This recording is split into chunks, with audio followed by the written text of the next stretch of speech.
You need a lavender marriage? Hit me up. Our dating app is our podcast, apparently. I am glossing the fuck over all this. You did a great job. That was perfect. That was the perfect amount of gloss. Very. Crystal, why are we reading this book so eerily worrisome of our own trajectory right this second? My brain is dead. It's just gone. It doesn't exist. We are not actually astrology girls, believe it or not. But one for pleasure and one for procreation. Yeah, duh. Duh. I don't want a lot for Hanukkah. All I want's a big blue man. You're being way too loud. There'll be no conversions or circumcisions.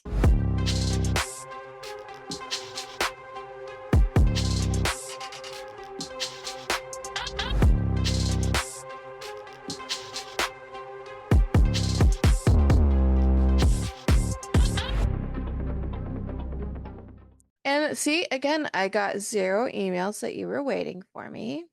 Huh. Sorry. Fine. Why are you apologizing? It's not your fault. I don't know. I don't know. It's been a long day. I don't feel good. My eye keeps twitching. Oh no, that's not good. Stress? Probably lack of sleep, maybe. I don't know. Yeah. Ugh, I didn't do things I wanted to today. I'm not going to dissent, so Well, I am too peopled out. My social battery is about a 0, like almost negative right now. I bet. It's too much. It's too much. 2 weeks of straight up a million people, not exactly my idea of a great time, but I got paid good money for it, but still. I'll do most things for money. So, yeah. Social batteries. Deadsies. Dead. So fucking dead. Like, so dead. My brain is dead. It's just gone. It doesn't exist. I literally did nothing today. I sat on the couch. Dude, I wish. I was reading your things and I was like, dude, if that's what she constitutes a day off, I never have a fucking day off. I need to have a day off. I just wanted a day off to sleep. No, but that's what I'm saying.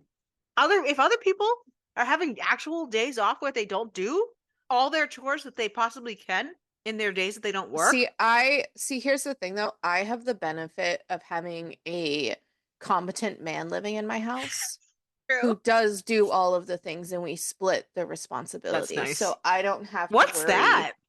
It's weird, right? I'm sorry. Can you repeat that again? Because I don't think I've ever heard of that in my life. I have a competent man who lives in my house, and we split the responsibilities of cleaning and taking care of the house. I need me a lavender marriage. Well, here's the joke. I'm not married. I need me a lavender marriage. You do need a lavender marriage. If anybody is interested, I won't bother you at all. I'm pretty low maintenance. If you have really good health insurance, even fucking better. Even better. I'm pretty low maintenance. I just exist on my own. I really just like to be left alone. Exactly. I really just I'll cook for you. Yeah. You need a lavender marriage? Hit me up. Our dating app is our podcast, apparently. I will protect you from the government thinking you're gay. Or if any of our women listeners know a gay man who is looking for that, Ariel will fully... There we go. She just needs somebody competent to live in her house, so she doesn't do everything. Splitting the bills? I mean, come on. No brainer. Yeah, it's crazy. You just have to tolerate, like, a teenager around, but mostly he's pretty sedentary. He just kind of chills. He's a pretty low maintenance teenager, and you won't have to do anything. He reads. His favorite thing to do is read. So we're all pretty low maintenance here. We like to eat and we like to read. We're May birthday people. My house is filled with May birthdays. We like to eat and read. Spencer's birthday's in May. Okay, solid. That's right. He's a Gemini. Joe is too, but... Oh yeah, I forget that. Yeah, I know. Because he doesn't always, but every once in a while it crosses right over. It's because he's a May Gemini, so... Does that mean we're giving Spencer excuses too? Well, no, I meant like it doesn't always cross over. Like sometimes he has those Taurus tendencies. I don't know if that's a nurture thing or because he's a May kid. A little bit of both. Yeah. I mean, would have come prepared with that kind of shit, considering we spent a good chunk of an episode talking about astrology. We are not actually astrology girls, believe it or not. We like it. We think it's funny. We're great. Whatever. Words. There's none. But we don't lean into it as much as we Yeah. other people. So I was talking to my mom yesterday, and I was like, yeah, it's been chillier. She goes, yeah, shut the fuck up. I was like, listen, for us, it's chillier because we're used to it being really warm because it went from being 80 to 40 like overnight. So, like, obviously, whatever. And then it was chillier for the last couple days. And then inside of the convention center, it was they had the AC going and we were right under a vent. So I was fucking cold all goddamn weekend. And guess what? Today, it's hot again. It's 80. So like you're gonna be sick, the whiplash. And then it's gonna drop down to 60s later this week and then go back up to it's like the fluctuating of the I think it's gonna last longer with the cooler air, which I like the cooler air. Don't get I love it. It puts me in the mood of I want hot chocolate. And then I'll be in New Hampshire and freeze my butt off. So there's that. That's right. That's right. Your girl's coming I'm home to cold right now. visit. I'm getting a little warm, but it's only because I have my sweater on. I was But just about to I say don't want I to have goosebumps. I might need to put one on. I don't want to take the sweater off because then I'm gonna get chilly again. It's only because I'm drinking tea. Once I'm done drinking the tea, I'll probably cool down because the AC will kick back on. But yeah. Anyways, Anywho, welcome to mid goddamn December. yeah, it's something. This this year, I tell you, this year. It's been wild. It's been weird. Yeah. And Speaking of wild and weird, though, this week on our episode of Angie Saves the Holidays, we read Whisked Away by the Alien by Julie Cohen. And yes, we are diving into Hanukkah this week. oh yeah, we are continuing our Holiday themed winter extravaganza. holidays. Yeah, we did winter solstice last week. We're doing Hanukkah this week. What's next, guys? We'll tell you at the end. Anyways, He's feeling and why did we spicy. why did Angie choose this? We don't actually know, but I I know do. that was it the cover? I'm pretty sure she said it was the cover. It was a conversation we had a long time ago, and as we already established, I don't have a brain right now. The ridiculous pigment of the color. I picked this book actually If to put she my name only in. had a brain. I think honestly we were all in an Ice Planet Barbarian mood, Oh, and absolutely. it's a blue alien, so here we are. As a continuance of last week, we will insert Honestly, Ice Planet our last Barbarians few into weeks. all of our lives every time. Mm-hmm. Every time. This is Hanukkah Planet Barbarians. Does that work? I actually don't think this counts. No. None of this counted. Earth Planet Barbarians. There you go. Still on Earth. Yeah, but this didn't And remind instead of me of going to Ice his Planet planet, Barbarians. he He came to came their to planet. hers. Yep. So, Yep. He and was the had alien this time, not her. it was an and he had an extra surprise. Yes, we'll get to that. Take it away, Ariel. Let's go. And you guys are in for another 35-minute episode. We're just continuing that streak. Our last like 3 or 4 episodes have been like I know. We just picking barely over novellas. 30. I know. Honestly, though, sometimes we need a novella to end the year, and what better than this chaos? Well, don't worry because next week is not. Next week will be like 3 hours long. It'll be 3 hours, I'm sure. Fucking I hope. I don't want a lot for Hanukkah. All I want's a big blue man. Golda is just walking in the door of her parents' house. Yes, our female main character's name is Golda. Golda Rose. She has had a very busy work week and is worried that spending the holiday with her family is going to be more tiring than relaxing. Ain't that the truth? She's met with a delicious smell, though, and has to concede that at least there will be good food. She hears her mother call from upstairs and realizes the sounds coming from the kitchen are not her mother. Golda asks who's in the kitchen. Her mother replies it's a friend that Golda's father sent from work. They work together in Earth intelligence with the government, and the guy doesn't have family nearby, so he's staying the week and wants to help and practice his English.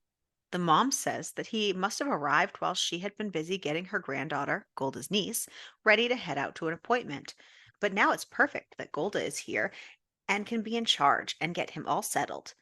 She reminds Golda not to forget to polish the menorah, leaving Golda standing there, confused and speechless. Golda grabs the menorah before entering the kitchen. You can never be too careful, especially with a stranger. She just leans into the swinging door when it opens and she goes flying. Then there's boots in her face and a blue extended hand with a voice saying, "Let me help you up, female." She lets the hand pull her up and is greeted by a very large blue specimen, horns brushing the ceiling, muscles and tattoos for days. He's hot as fuck, and Golda is finding herself getting quite warm as she realizes the delicious smell she was smelling was, in fact, this alien. She tries to ask him if he's in the right place. He says, "Aren't you Mrs. Gertie? She's a lovely, though somewhat crazy woman, Birnbaum." Golda says no, that she is Mrs. Gertie. She's a lovely, though somewhat crazy woman, Birnbaum's daughter. Golda says she didn't catch his name. He tells her he didn't throw it. Honestly, that was a good joke, though. Like, not gonna lie. It was a good one. This is why he needs to work on his English. He ends up telling her his name, Stenikov, or Sten for short. Golda asks why he's there. Sten tells her he was sent to learn and be of help in any way he can. She asks if he can cook. He gives some odd answer about alien hunting, and she says she'll take that as a no. He tells Golda that his commander says he needs to understand humans better. That's why he was sent to work for Mrs. Gertie. She's a lovely, though somewhat crazy woman, Birnbaum. Golda asks what he does for a job, and he explains that he's a guard of sorts, protecting and relocating witnesses. Earth recently regained its freedom 2 years ago with interspecies assistance. Earth was under the rule of the Coalition for 20 years, where they wreaked havoc on society, especially females, who were stripped of rights, not even allowed to learn to read or write. Very Handmaid's Tale-esque, very Crystal, why are we reading this book so eerily worrisome of our own trajectory right this second? I didn't know that that was the content of the book. And again, this is like another book we have picked where it weirdly fits the climate that we're in right now. And I read that and I was like, Ariel is gonna have some fucking words with me later about this. I already know it. I already know it. I was like, No, I am glossing the fuck over all this. you did a great job. That was perfect. That was the perfect amount of gloss. Golda asks Sten if he is there to protect someone in her family. He says no. She asks how she knows if that's the truth, and he replies, she doesn't. All this back and forth has Sten's pleasure cock reacting. But then he feels his mating cock. That can't be. Surely it must have just been his pleasure cock knocking his mating cock, for it should only rise for his mate, his one. Golda suggests that they start cooking and begin by making the latkes. She takes out a couple aprons and hands one to Sten. At his puzzlement, she explains he needs to wear one to be protected from oil splatter. He takes it, wondering how this scrap of uniform is even going to cover everything. He feels like wearing it might violate one of the rules his commander set forth. He gave him three. First, do anything to protect your witness. Second, to remember his warrior training at all times. He felt this apron wouldn't work since part of that training is conducting himself with honor and dignity at all times. This garment does not seem dignified. The third rule is not to have sex in public, not even with your mate. He's still confused about that one. Do humans do that? He realizes this assignment is good for him. He has much to learn about humans. He asks Golda if she's mated. She tells him no, she isn't married, and to put on the apron. Her mother calls from the door that she's heading out, but she moved the mixer, and Golda just goes out to talk to her, leaving Sten to his apron. Golda helps usher her mother out the door, assuring her she's got everything covered while they're at the appointment. Golda feels like once her mom barrels through that kitchen, it will be no more flirty vibes with Mr. Blue, just awkward and intense. When Golda gets back to the kitchen, she's shocked to find Sten in literally only the apron. She yells out, "You're naked!" Stenikov says he's wearing the uniform she gave him and asks if he put it on wrong. At her yes, he goes to untie the string until she quickly stops him. She tells him that she can see his butt with it this way. Well, he offers to turn it around if that would make it better. She declines. Golda shows him by putting her own apron on that it's meant to go over the clothes, not replace them. She turns so he can redress. When he's done, she reminds him to zip his fly. He tells her he can't, and she realizes his bulge. After her, oh, she quickly helps him put the apron back on.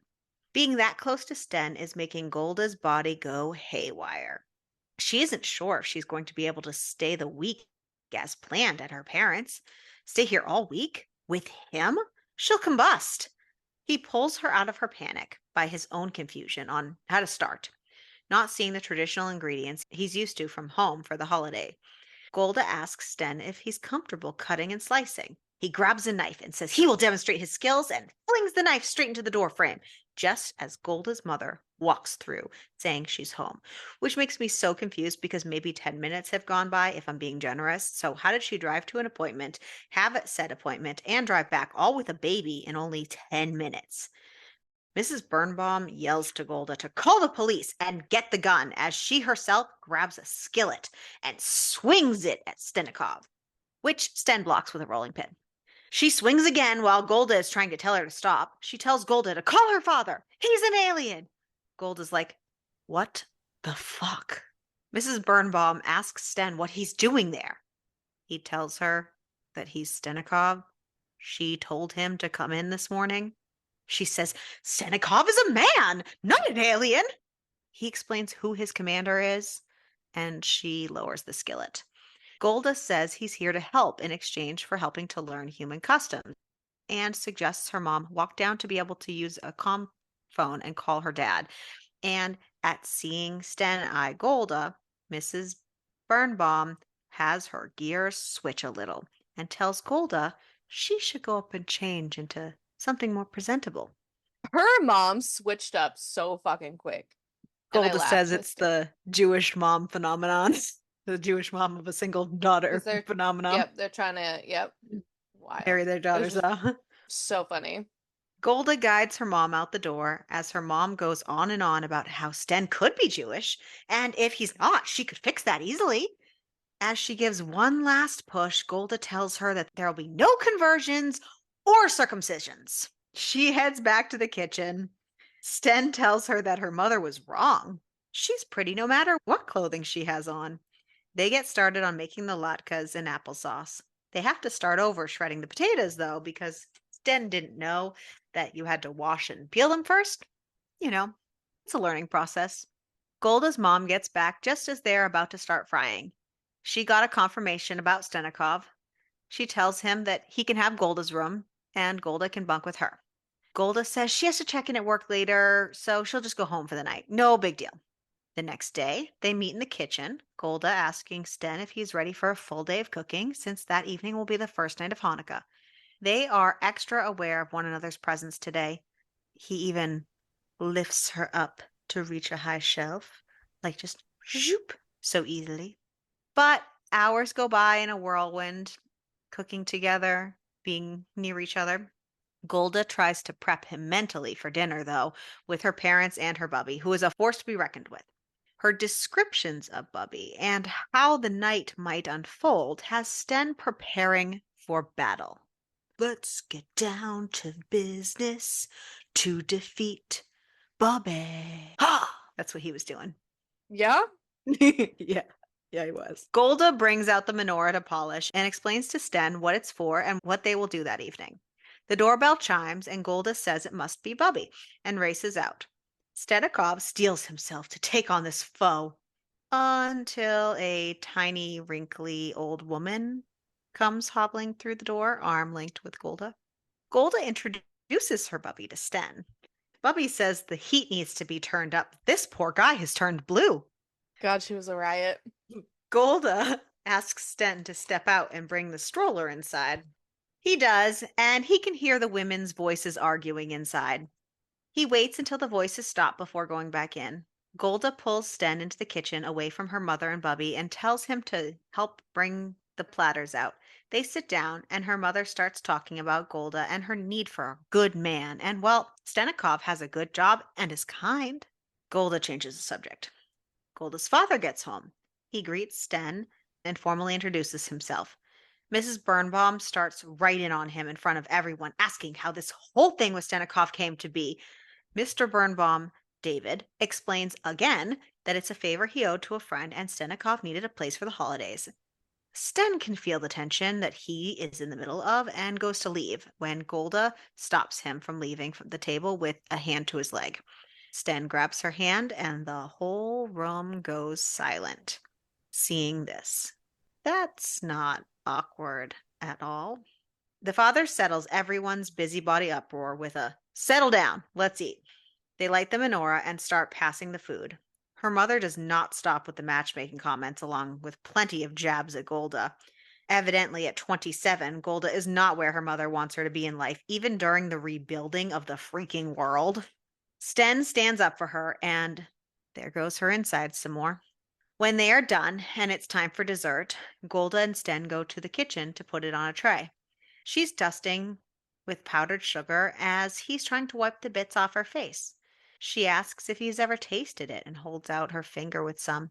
He does, and then they are fused together with Sten licking the bits off her neck. They're interrupted by the mom yelling from the other room. The mom yelling from the other room, asking what's taking so long. She yells that she spilt some sugar, and they rush to bring out the dessert. They eat, and it's getting late, so they suggest Sten walk Golda to the bus stop to be safe. Along the way, she asks him if he wants to bring her all the way to her house. He says yes.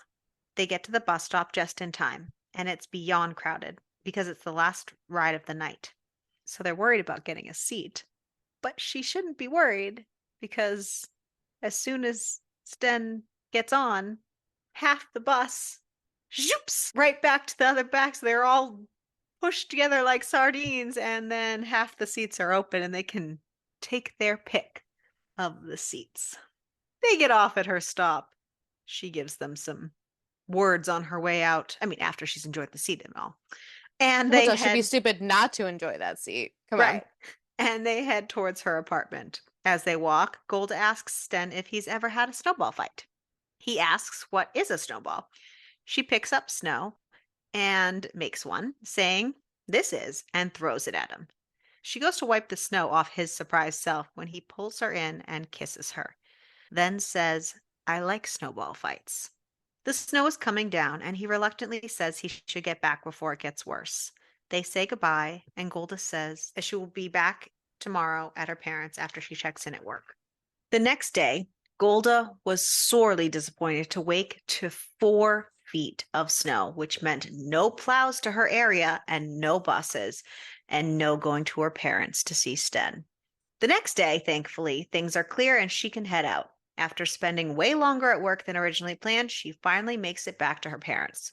She walks in to find Sten making a disaster of trying to change her niece.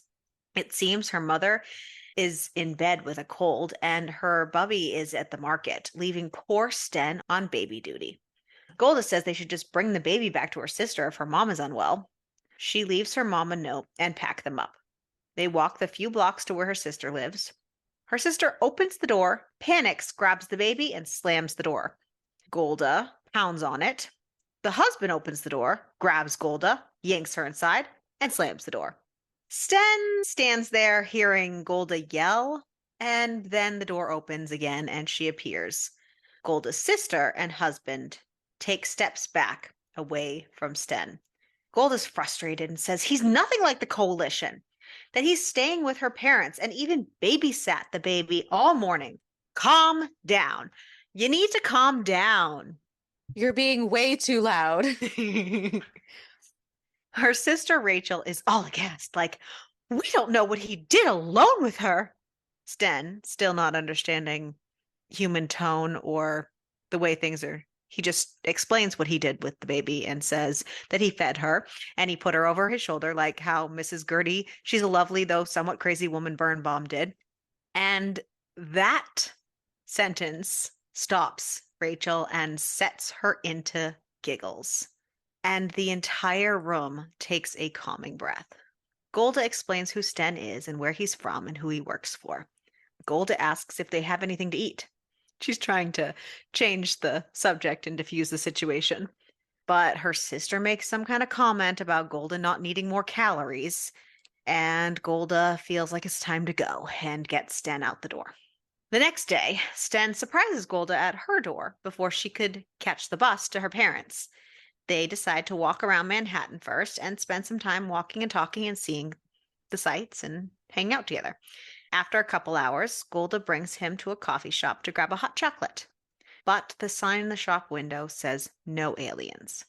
Golda squares her shoulders for battle and insists they go in anyways. The customers scatter, and the owner points to the sign. Golda says he did nothing wrong. The man says he just cost him business, though she looks like she might eat enough to make up for it.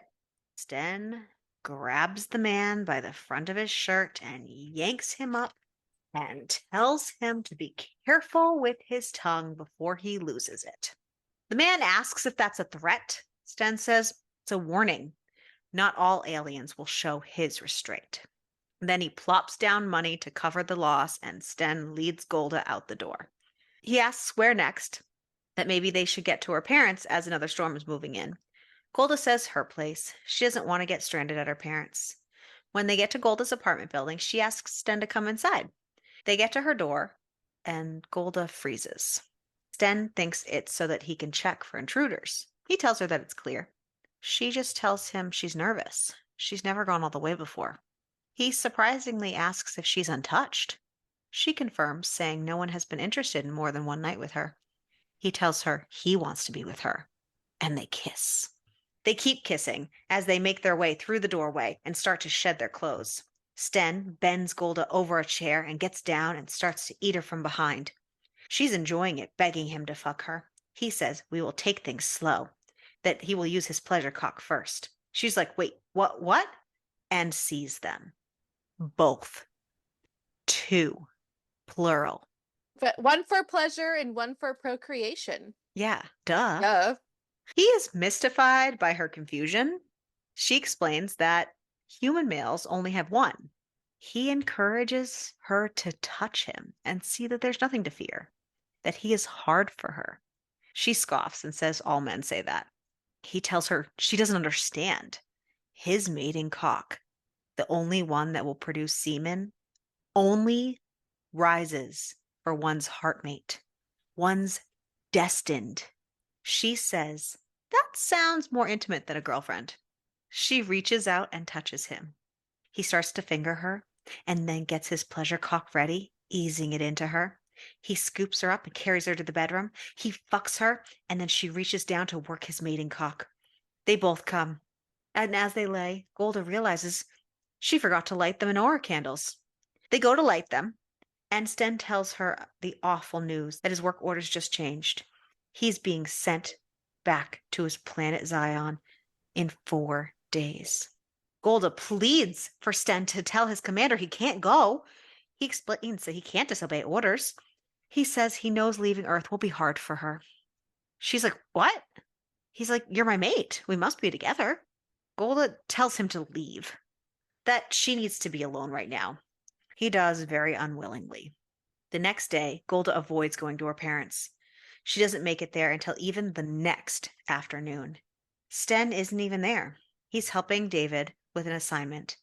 Golda's mom thinks her husband is just keeping Sten busy because he's been mopey since he returned from Golda's. Her mother tells Golda to fix it. Golda tells her he's leaving Earth in 2 days. She tells Golda to go with him. She tells her to go find him and tell him. Go be with a man who loves her. Golda leaves, not too happy with her mother. When Stenikov returns, Mrs. Birnbaum calls to him and has him sit in front of a gift, saying he won't be there for their last night, so this is for him to open on the 8th night. Then she tells Sten she cannot allow her daughter to be with him. He's a fine man, but they aren't suited. Golda went to work. I was reading that. I was like, wait, the whiplash.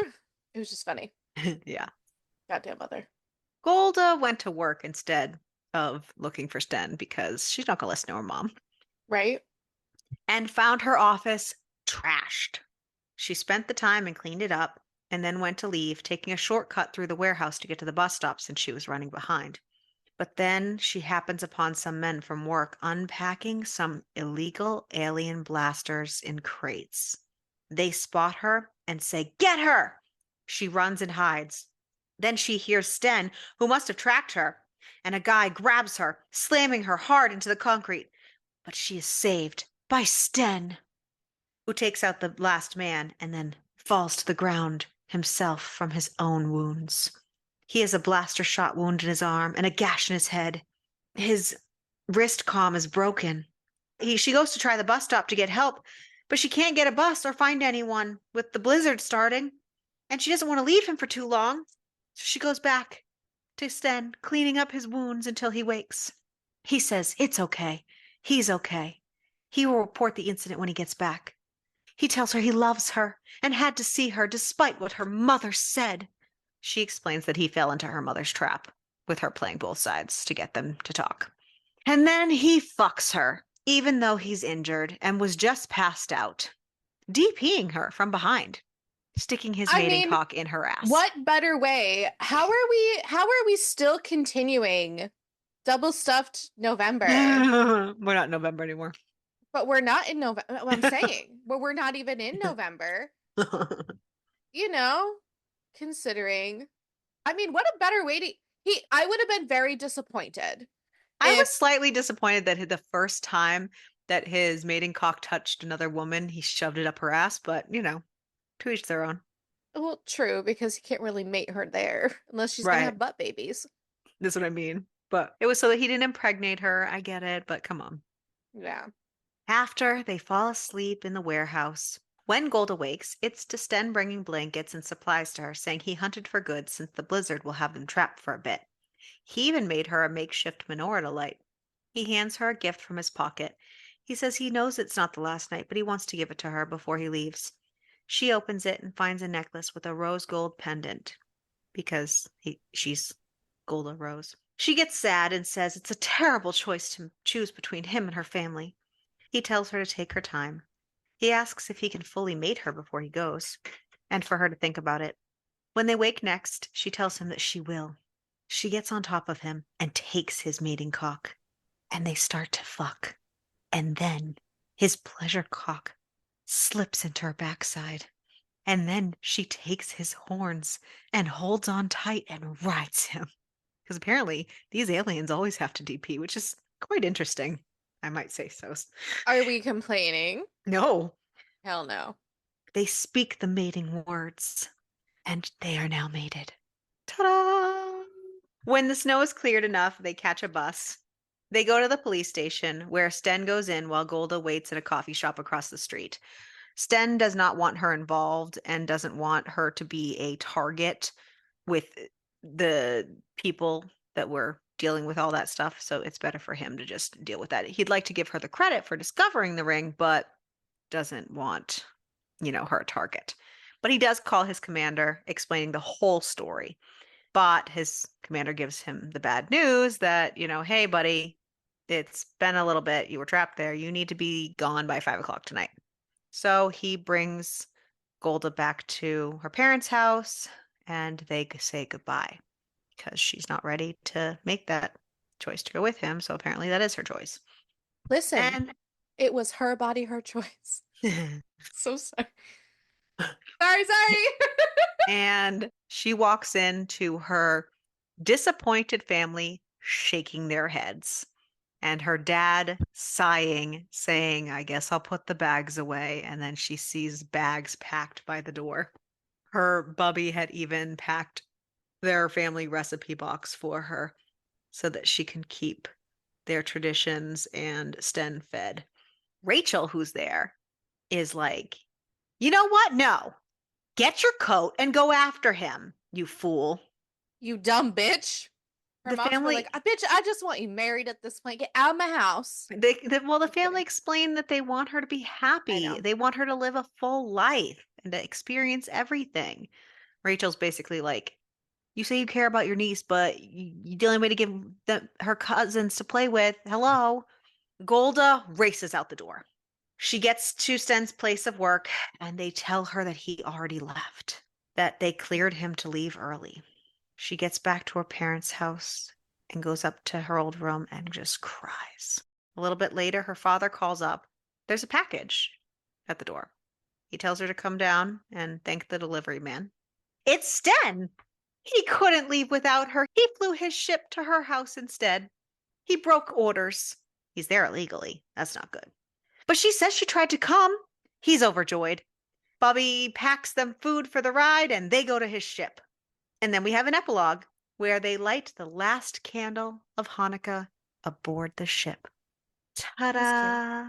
You're welcome. Happy Hanukkah, folks. Again, we know it's not Hanukkah yet, but we had to squeeze everything into 1 month. We're celebrating early. Mm-hmm. I know that's not how it works. No, but you Hmm. know.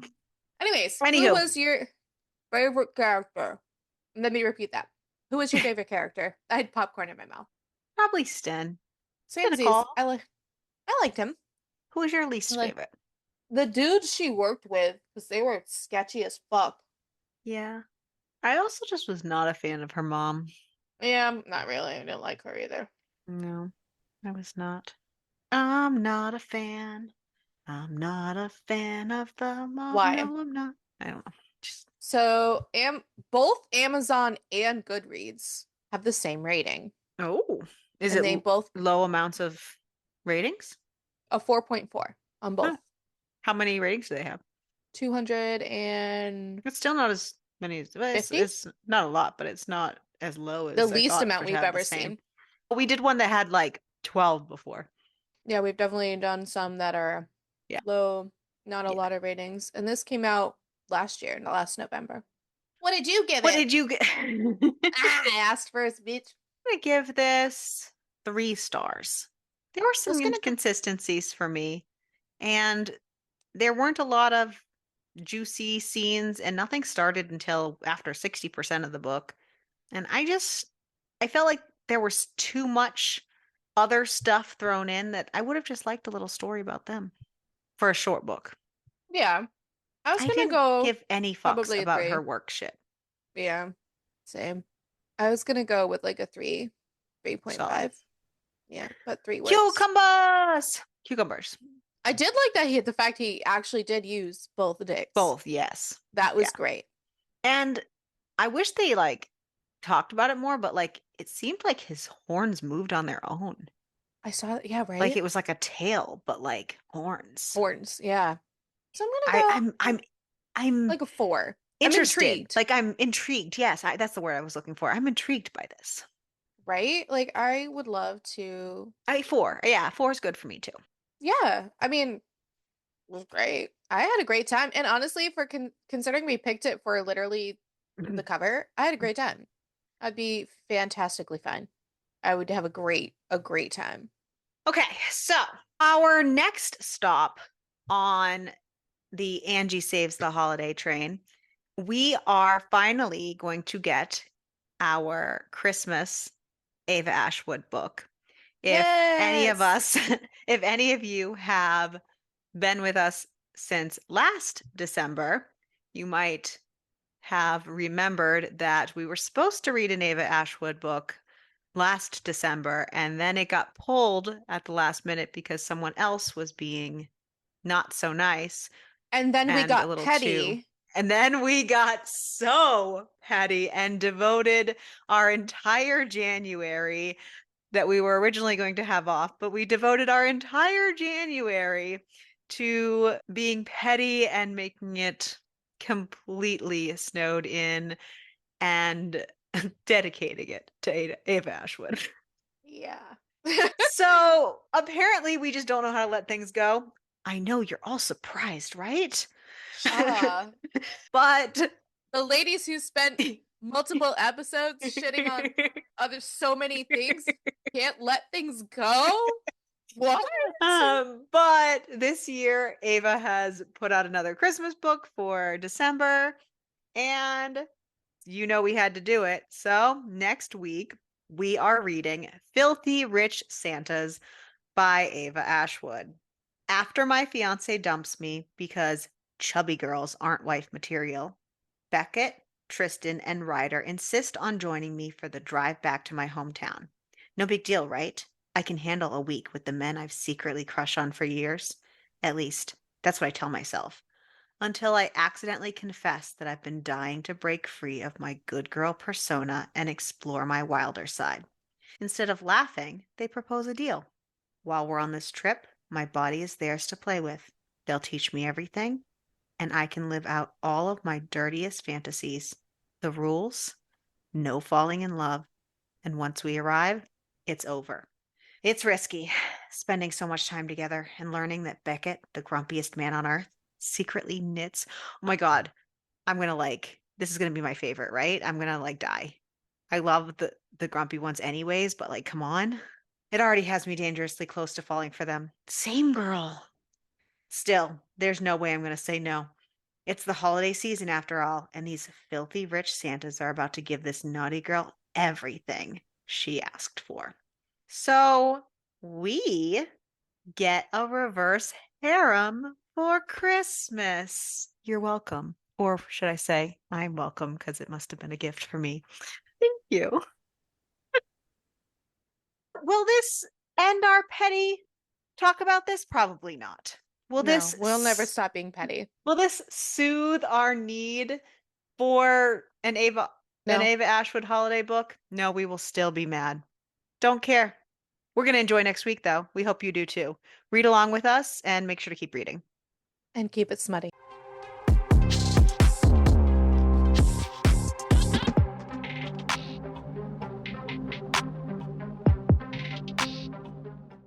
Oh fuck. Oh, fuck.